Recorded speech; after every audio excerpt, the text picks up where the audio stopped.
अस्सलाम वालेकुम नाज़रीन, गुलिस्तान न्यूज़ देख रहे हैं आप। दिन के 2:30 बज चुके हैं। खबरनामे के साथ मैं हूं ज़ुहूर लोलाबी। नाज़रीन, खबरनामे में आज मुतअद्दिद खबरें आया चाहती है। बात नेशनल कॉन्फ्रेंस की होगी, क्योंकि नेशनल कॉन्फ्रेंस ने लोकसभा इंतखाबात के हवाले से पहले उम्मीदवार के नाम का ऐलान किया और जनूबी कश्मीर और पीर पंचाल खित्ते से यानी राजौरी अनंतनाग पार्लिमानी नशिस्त से मियां अल्ताफ को मैदान में उतारने का फैसला नेशनल कॉन्फ्रेंस की जानिब से किया गया। उस हवाले से हम आगे चलकर बात करेंगे और बात कांग्रेस की भी होगी, क्योंकि जम्मू से लेकर श्रीनगर तक कांग्रेस सड़कों पर है और मरकजी सरकार के खिलाफ एहतजाज कर रही है। और कांग्रेस पार्टी के लीडरों का कहना है कि उनके पास इलेक्शन लड़ने के लिए पैसे नहीं है, क्योंकि उनके तमाम अकाउंट्स मुंजमद कर दिए गए हैं। उस हवाले से भी हम बात करेंगे, लेकिन सबसे पहले बात अरविंद केजरीवाल की। और आपको बता दें कि अरविंद केजरीवाल को आज अदालत से बड़ा झटका लगा है और लगातार अरविंद केजरीवाल के मुश्किलात में इजाफा होता हुआ दिखाई दे रहा है, क्योंकि आज अदालत ने 15 दिनों की अदालती हिरासत में अरविंद केजरीवाल को भेज दिया गया है। और फिलहाल अरविंद केजरीवाल तिहाड़ जेल में रहेंगे, क्योंकि 15 दिनों तक अदालती हिरासत में उन्हें भेजा गया है और अब उन्हें तिहाड़ जेल भेजा जाएगा। तिहाड़ जेल में अब अरविंद केजरीवाल रहेंगे। साथ ही साथ अरविंद केजरीवाल ने कहा कि वज़ीर-ए-आज़म जो कुछ कर रहे हैं वो मुल्क के लिए अच्छा नहीं है। बड़ी खबर आपको बता रहे हैं दिल्ली से कि अरविंद केजरीवाल को अदालत से आज बड़ा झटका लगा है और कोई राहत नहीं अरविंद केजरीवाल के लिए। और अदालत ने उन्हें आज फैसला सुनाते हुए 15 दिनों की अदालती हिरासत में उन्हें भेज दिया गया है। आपको बता दें कि दिल्ली आबकारी पॉलिसी से मुतालिक मनी लॉन्ड्रिंग के मामले में गिरफ्तार दिल्ली के वज़ीर आला अरविंद केजरीवाल को आज अदालत से बड़ा झटका लगा है। उनके रिमांड की मुद्दत खत्म होने के बाद ईडी ने उन्हें आज दिल्ली के राउत एवेन्यू अदालत में पेश किया। ईडी ने उनकी मजीद रिमांड तलब नहीं की, जिसके बाद अदालत ने उन्हें 15 दिनों तक अदालती हिरासत में भेज दिया है। यानी 15 दिनों तक तिहाड़ जेल में रहेंगे अब अरविंद केजरीवाल। आपको बता दें कि ईडी ने केजरीवाल की 15 दिन की अदालती तहवील का मुतालबा करते हुए कहा था कि वो मुकम्मल तौर पर ताउन नहीं कर रहे हैं पूछताछ में। और अदालत में दाखिल होने से पहले नामा निगारों से मुख्तसर आम आदमी पार्टी के सरबराह अरविंद केजरीवाल ने बात की और उन्होंने कहा कि जो कुछ वज़ीर-ए-आज़म कर रहे हैं, अपनी गिरफ्तारी का हवाला देते हुए उन्होंने कहा कि जो कुछ वज़ीर-ए-आज़म नरेंद्र मोदी कर रहे हैं वो मुल्क के लिए अच्छा नहीं है। आपको बता दें कि आज अदालत में आम आदमी पार्टी के वज़रा आतिशी, सौरभ भारद्वाज और केजरीवाल की अहलिया सुनीता केजरीवाल भी अदालत में मौजूद थी। और आपको याद होगा कि ईडी ने दिल्ली के वज़ीर आला अरविंद केजरीवाल को एक्साइज पॉलिसी से मुतालिक मनी लॉन्ड्रिंग केस में 21 मार्च रात को गिरफ्तार किया गया था उन्हें। और फिर अगले दिन यानी 22 मार्च को अदालत ने केजरीवाल को 28 मार्च तक ईडी हिरासत में भेज दिया। फिर 28 मार्च को उन्हें 1 अप्रैल तक ईडी की हिरासत में भेज दिया गया। और आज दूसरी रिमांड की मुद्दत खत्म होने के बाद अदालत ने उन्हें 15 दिनों के लिए अदालती हिरासत में भेज दिया है। यानी अरविंद केजरीवाल अब 15 दिनों तक तिहाड़ जेल में रहेंगे। अरविंद केजरीवाल की गिरफ्तारी से मुतल्लिक ईडी का दावा है कि दिल्ली आबकारी पॉलिसी की तैयारी और इसके निफाज में बदआनवानी हुई है। और मरकजी तफ्तीश एजेंसी ने वज़ीर आला अरविंद केजरीवाल को इस मामले में अहम साजिशी करार दिया है। साबिक नायब वज़ीर आला मनीष सिसोदिया और संजय सिंह इसी मामले में पहले से ही जेल में हैं। और ईडी का कहना है कि दिल्ली शराब की पॉलिसी से कमाई गई रकम का इस्तेमाल आम आदमी पार्टी ने गोवा असम्बली इंतखाबात और दीगर मकासद के लिए किया है। वहीं आम आदमी पार्टी ने इन तमाम इल्ज़ामात की तरदीद की है और कहा कि केजरीवाल को लोकसभा इलेक्शन में इंतखाबी मुहिम चलाने से रोकने के लिए गिरफ्तार किया गया है और बीजेपी सियासी इंतकाम के जज्बे से ये सब कर रही है। ताहम फिलहाल अरविंद केजरीवाल को आज अदालत से बड़ा झटका लगा और फिलहाल उन्हें 15 दिनों तक अदालती हिरासत में भेज दिया गया और 15 दिनों तक वो दिल्ली के तिहाड़ जेल में रहे।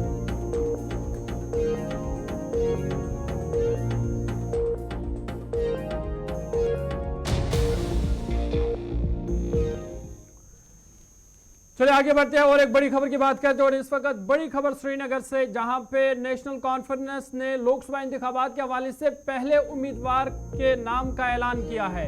बड़ी और अहम खबर आपको बता रहे हैं श्रीनगर से, जहां पे नेशनल कॉन्फ्रेंस ने पहले लोकसभा उम्मीदवार का ऐलान किया है और मियां अल्ताफ को जनूबी कश्मीर पीर पंचाल यानी राजौरी अनंतनाग नशिस्त से मियां अल्ताफ को टिकट दिया गया है और मियां अल्ताफ को पार्लिमानी सीट के उम्मीदवार के तौर पर नामजद किया गया है। और आपको बता दें कि पार्टी नायब सदर उमर अब्दुल्ला की जानिब से ऐलान किया गया कि जो जनूबी कश्मीर और पीर पंचाल की सीट है यानी राजौरी और अनंतनाग सीट, वहां से नेशनल कॉन्फ्रेंस के सीनियर लीडर मियां अल्ताफ जो है नेशनल कॉन्फ्रेंस के लोकसभा के उम्मीदवार होंगे।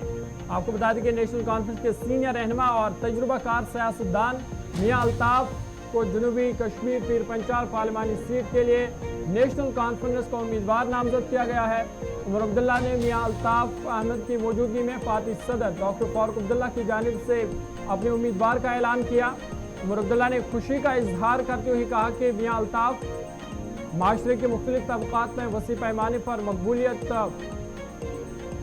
पर जोर दिया और इस एतमाद का इजहार किया कि वो अवाम की जानिब से भरपूर हिमायत हासिल करेंगे। इस ऐलान के दौरान पार्टी के जनरल सेक्रेटरी अली मोहम्मद सागर, रियासती सेक्रेटरी चौधरी मोहम्मद रमज़ान, सूबाई सदर नासिर असलम वानी, मरकजी तर्जुमान तनवीर सादिक भी इस मौके पर मौजूद थे, जिस दौरान उमर अब्दुल्ला ने ऐलान किया कि डॉक्टर फारूक अब्दुल्ला की मशावरत के बाद पार्टी ने ये फैसला किया है और डॉक्टर फारूक अब्दुल्ला ने ये फैसला किया है क्योंकि वो पार्टी के सदर है कि मियां अल्ताफ को जनूबी कश्मीर पीर पंचाल सीट के तौर पर उम्मीदवारों ने नामजद किया गया है। और आपको बता दें कि नेशनल कॉन्फ्रेंस की जानिब से लोकसभा इंतखाबात के लिए ये पहला उम्मीदवार है। पहले उम्मीदवार का नाम आज नेशनल कॉन्फ्रेंस की जानिब से किया गया।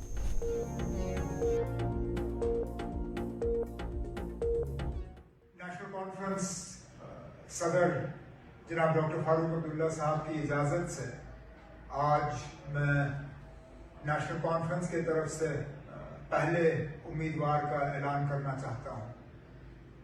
अनंतनाग रजौरी पुंछ पार्लिमानी हल्के के लिए आने वाले लोकसभा इलेक्शन में नेशनल कॉन्फ्रेंस की तरफ से जनाब मियां अल्ताफ साहब नेशनल कॉन्फ्रेंस के उम्मीदवार होंगे। नेशनल कॉन्फ्रेंस ने मियां अल्ताफ साहब का फैसला लोकसभा इलेक्शन में कैंडिडेट के तौर पर उतारने का लिया है। मियां साहब से बेहतर अनंतनाग रजौरी पुंछ के लिए उम्मीदवार हो ही नहीं सकता। लोग मियां साहब को अच्छी तरह से जानते हैं, इनका ट्रैक रिकॉर्ड, इनका काम करने का तरीका, लोगों को एक साथ जोड़ने का। इन्होंने कभी मजहब, जात, बरादरी इन चीज़ों के बुनियाद पे वोट नहीं मांगे।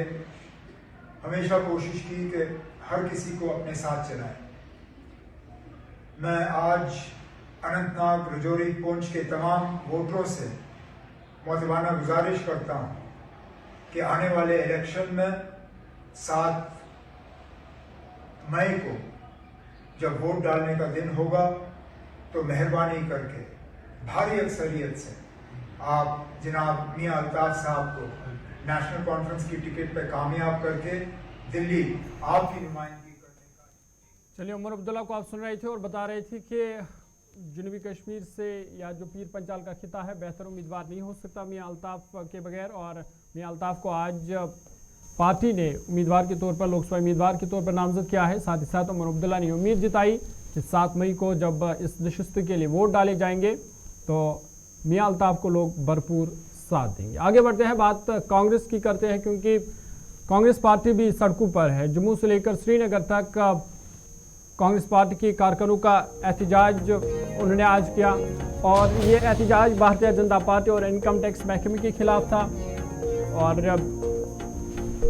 जो कांग्रेस के सीनियर लीडर हैं उनका कहना है कि चुनाव से रोकने के लिए जो कांग्रेस पार्टी के बैंक खाते हैं उनको मुंजमद किया गया। साथ ही साथ उन्होंने कहा कि इलेक्शन लड़ने के लिए उनके पास 1 रुपया भी नहीं। आपको बता दें कि जम्मू में आज कांग्रेस पार्टी की तरफ से भारतीय जनता पार्टी और महकमा इनकम टैक्स के खिलाफ जोरदार एहतजाज किया गया, जिस दौरान कई कारकुनों ने इस एहतजाज में शिरकत की। कांग्रेस पार्टी के कारकुनों के अलावा जम्मू कश्मीर इंचार्ज भारत सिंह सोलंकी, प्रदेश सदर वकार रसूलवानी, लोकसभा उम्मीदवार अमन बल्ला समेत दीगर लीडरों ने भी एहतजाज में शिरकत की और कारकुनों ने हाथों में प्ले कार्ड उठाए थे जिस पर मरकजी सरकार और इनकम टैक्स, CBI और ED मुखालिफ नारे दर्ज थे। इस मौके पर पार्टी लीडर ने बताया कि उनके पास चुनाव लड़ने के लिए एक भी रुपया नहीं है, क्योंकि कांग्रेस पार्टी के तमाम बैंक अकाउंट्स को मुंजमद कर दिया गया है। आपको बता दें कि इनकम टैक्स महकमे की कार्रवाई की वजह से कांग्रेस की मुश्किलात लगातार बढ़ती जा रही है और पार्टी को इनकम टैक्स का एक और नोटिस मिला है, जिसमें उसके 2014-15 से 2016-17 के लेन देन का हवाला देते हुए 1745 करोड़ का टैक्स अदा करने की हिदायत दी गई है। नोटिसों के जरिए इनकम टैक्स महकमा अब तक 3567 करोड़ के वाजिबात की अदायगी का मुतालबा कांग्रेस पार्टी से कर चुका है और नोटिस मिलने पर कांग्रेस पार्टी सरापा एहतजाज है। जम्मू कश्मीर के साथ साथ मुल्क के दीगर हिस्सों में भी आज कांग्रेस पार्टी की जानिब से एहतजाज किया गया और उनका कहना है कि ये इसलिए किया जा रहा है ताकि अपोजिशन को कमज़ोर किया जाए। उन्होंने बीजेपी पर इल्ज़ाम लगाया कि कांग्रेस पार्टी को चुनाव से दूर रखने के लिए ये कार्रवाइयाँ की जा रही है, जिसको लेकर कांग्रेस पार्टी सड़कों पर है।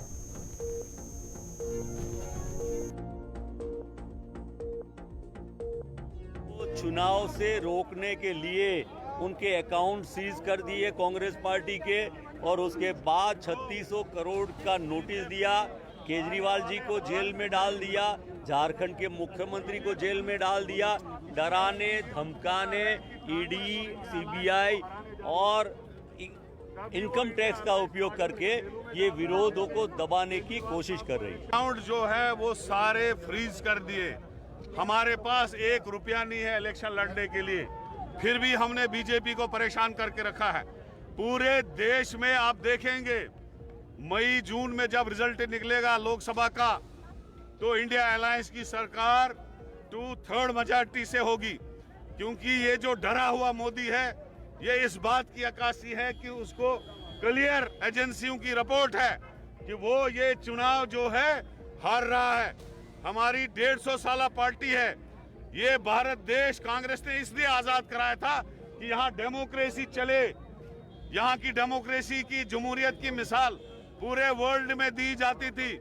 लेकिन आज अमेरिका तनकीद करता है इंडिया को, जिस तरीके से उन्होंने सिटिंग चीफ मिनिस्टरों को अरेस्ट कर दिया, जिस तरीके से उन्होंने एक 150 साल पुरानी पार्टी के सारे अकाउंट सीज कर दिए।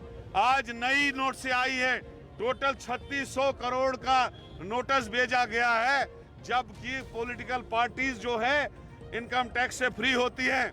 मैं कहना चाहता हूं बीजेपी सरकार को, उन्होंने 20-20 करोड़ का दफ्तर एक डिस्ट्रिक्ट हेडक्वार्टर में बनाया, जो अरबों रुपया है, अरबों रुपया उसका इनकम टैक्स और उसका वो पैसा कहां से आया? ये डिमोनेटाइजेशन का पैसा है। ये कोरोना में पीएम फंड जो जमा हुआ है उसका हिसाब कौन देगा? ये सारे हिसाब बीजेपी को देंगे। जो इलेक्टोरल बॉन्ड इन्होंने 8-10 हजार करोड़ के लिए, उनका हिसाब कौन देगा? ये इनकम टैक्स नोट से कांग्रेस के लिए जो बीजेपी पूरा देश खा गई, उसका कोई हिसाब नहीं है। ये हिसाब उन्हीं को जो अपोजिशन पार्टी। इधर कांग्रेस लीडरान और कारकुनान ने श्रीनगर के पार्टी दफ्तर में भी भाजपा और इनकम टैक्स महकमे के खिलाफ जोरदार एहतजाज किया।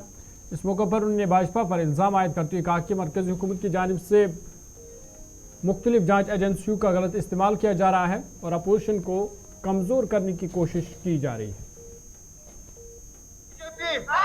बीजेपी इनकम बीजेपी सरकार बीजेपी सरकार बीजेपी। यहाँ पे श्रीनगर हेडक्वार्टर में प्रोटेस्ट है। ये भाजपा सरकार की तरफ से जो अहमकाना हरकतें हो रही है, जो सीबीआई, एनआईए और ईडी को गलत इस्तेमाल कर रहे हैं, जो इंडियन नेशनल कांग्रेस के अकाउंट्स को फ्रीज किया जा रहा है, उस वजह से हम लोगों ने यहाँ पे एक पीसफुल प्रोटेस्ट बुलाया है। हम इस चीज़ की मजम्मत करते हैं और महिला कांग्रेस की तरफ से इस चीज़ पे पुरजोर मजम्मत करते हैं। नहीं, ये हर जगह हम लोगों ने प्रोटेस्ट बुलाया, जहाँ जहाँ पे हमारे इंडियन नेशनल कांग्रेस के हेडक्वार्टर्स हैं, हर डिस्ट्रिक्ट्स में, हर ब्लॉक्स में और हर स्टेट में ये प्रोटेस्ट हमने बुलाया है। और तब तक ये प्रोटेस्ट होते रहेंगे जब तक भाजपा सरकार इन अहमकाना हरकतों से बाज नहीं आए। आज का जो प्रोटेस्ट है, आपको पता होगा बीजेपी वालों ने कितनी एजेंसीज इस्तेमाल की, चाहे वो ईडी हो, आईटी हो, सीबीआई हो।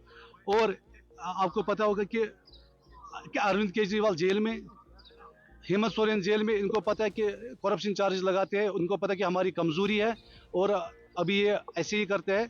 और आने वाले दिन है जो डेमोक्रेसी मतलब खत्म कर दी, मतलब भरोसा नहीं रहा, मतलब जमहूरियत पे भरोसा नहीं है। आज हम वही मतलब उसी प्रोटेस्ट में कि जमहूरियत को बहाल करो, जमहूरियत को बहाल करो। इनकी जो आपको भी पता होगा, ये जो अब इलेक्शन नजदीक में है, अब तो समझो शुरू हो गए, आपको पता कि इनकी कमजोरी जो है। चलिए आगे बढ़ते हैं, बात बारामूला की करते हैं और आपको बता दें कि बारामूला में गैर कानूनी कानूनी के खिलाफ पुलिस सख्त है और पुलिस का क्रैकडाउन लगातार जारी है। और 2024 के पहली ही छमाही के दौरान पुलिस ने गैर कानूनी कानूनी करने वालों के खिलाफ 47 मुकदमा दर्ज किए हैं। साथ ही साथ इन 3 महीनों के दौरान करीबन 100 गाड़ियां जब्त की गई है, जबकि 100 के करीब अफराद जो है जो गैर कानूनी कानूनी में मुलव्वस है उनको गिरफ्तार किया गया है। साथ ही साथ कई लोगों से लाखों में जो है जुर्माना भी वसूल किया गया है। और फिलहाल लगातार पुलिस गैर कानूनी कानूनी के खिलाफ सख्त है। और आपको बता दें कि शुमाली कश्मीर बारामूला में गैर कानूनी कानूनी के खिलाफ जारी मुहिम में पुलिस ने 2024 यानी रवां साल की पहली छमाही के दौरान मादनियात निकालने या नकलो हमल में मुलव्वस होने के इल्जाम में 47 मुकदमा दर्ज किए हैं। साथ ही साथ 96 अफराद को गिरफ्तार किया गया है। साथ ही मादनियात के गैर कानूनी नकलो हमल में इस्तेमाल होने वाले 97 गाड़ियां, जिनमें जिले के मुख्तलिफ इलाकों से 41 टिप्पर, 54 ट्रैक्टर और 2 एक्सवेटर भी उनको भी कब्जे में लिया गया है। साथ साथ बारामूला पुलिस ने महकमा मादनियात के साथ मिलकर जिला में मादनियात की गैर कानूनी निकालने या नकलो हमल पर लाखों का जुर्माना भी वसूल किया गया है। और पुलिस गैर कानूनी कानूनी करने वालों के खिलाफ कार्रवाई करने के लिए लगातार अपनी कोशिश जारी रखी हुई है।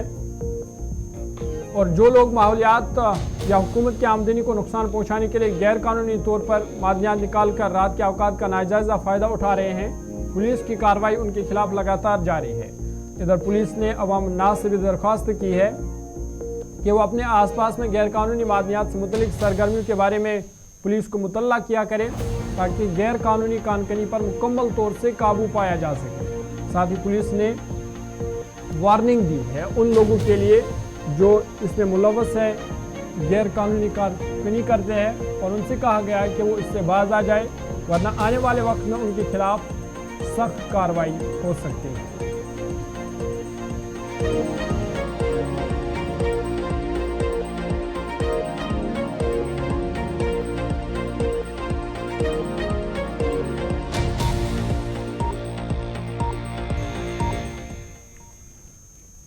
जम्मू कश्मीर के चीफ इलेक्टोरल ऑफिसर पोली ने लोकसभा इंतखाबात के सिलसिले में पूंछ शहर के डाक बुंगला में जिला अहदेदारों के साथ एक अहम मीटिंग की, जिसमें डिप्टी कमिश्नर पूंछ यासीन महमूद चौधरी, एसपी पूंछ योगल मनहास और ज़िला के दीगर अफसरान ने इस अहम मीटिंग में शिरकत की। इस मौके पर रिटर्निंग ऑफिसर ने ज़िला अहदेदारों से लोकसभा इंतखाबात की तैयारियों पर तफसीली तबादला ख्याल किया, जिसके बाद उन्होंने शहर में वाक़ा डिग्री कॉलेज में पोलिंग सेंटर का भी दौरा किया और उसका जायज़ा लिया। मीडिया से बात करते हुए पीके पोली ने कहा कि इंतखाबात एक दिन होते हैं, लेकिन तैयारियां कई माह पहले से करनी पड़ती है और हर किस्म की तैयारियां गुज़िश्ता 6 माह से की जा रही है। लाइन ऑफ कंट्रोल के साथ पोलिंग स्टेशन के हवाले से पीके पोली ने कहा कि गुज़िश्ता 2.5 साल से लाइन ऑफ कंट्रोल पर जंगबंदी जारी है। उन्होंने कहा कि पड़ोसी मुल्क से किसी किस्म की जंगबंदी की खिलाफ वर्जी की उम्मीद नहीं है, लेकिन उसके बावजूद हमने तमाम पोलिंग के मौके पर मुनासिब इंतजाम किए हैं।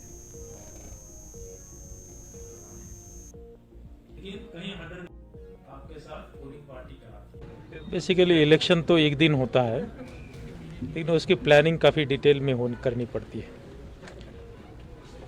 तकरीबन पिछले 5-6 महीने से इसका प्लानिंग चल रही है, अलग अलग एक्टिविटीज़ इस पर हो रही है। हमने पहले जो इलेक्ट्रल वोटिंग मशीन्स है उनकी प्रिपरेशंस की, उनको रेडीनेस पोजीशन में लाया।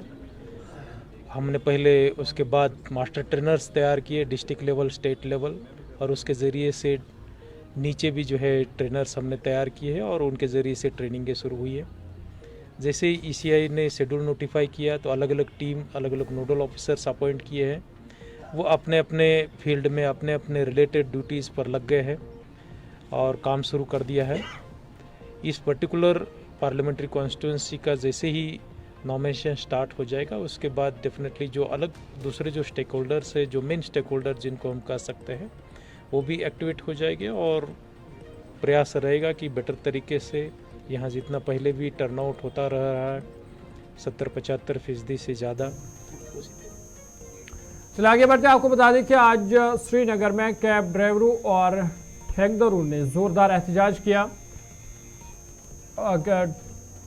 कैब ड्राइवरों और ठेकेदारों ने पुलिस कंट्रोल रूम श्रीनगर के बाहर ये एहतजाज मुजाहरा किया और उनका मुतालबा था कि गुज़िश्ता साल से उनकी वाजिबुल अदायगियाँ नहीं की गई है और उन्हें कहा कि ये रकम करीबन 29 करोड़ से ज़्यादा है जो अभी तक वाजिबुल अदा नहीं की गई है। उनका कहना था कि पीसीआर ने हमारी गाड़ियाँ यात्रा के लिए इस्तेमाल की, ताहम आज गुज़िश्ता साल उनकी गाड़ियाँ ली गई थी लाफ कंट्रोल के लिए और यात्रा के लिए, ताहम आज तक उनके जो पैसे वो वागजार नहीं किए गए। उनका कहना था कि ईद आने वाली है, उनकी मुश्किलात में इजाफा हुआ है और उन्होंने इंतज़ामिया से अपील की है कि उनकी बकाया रकम जल्द से जल्द वागुजार की जाए ताकि उनकी मुश्किलात दूर हो सके।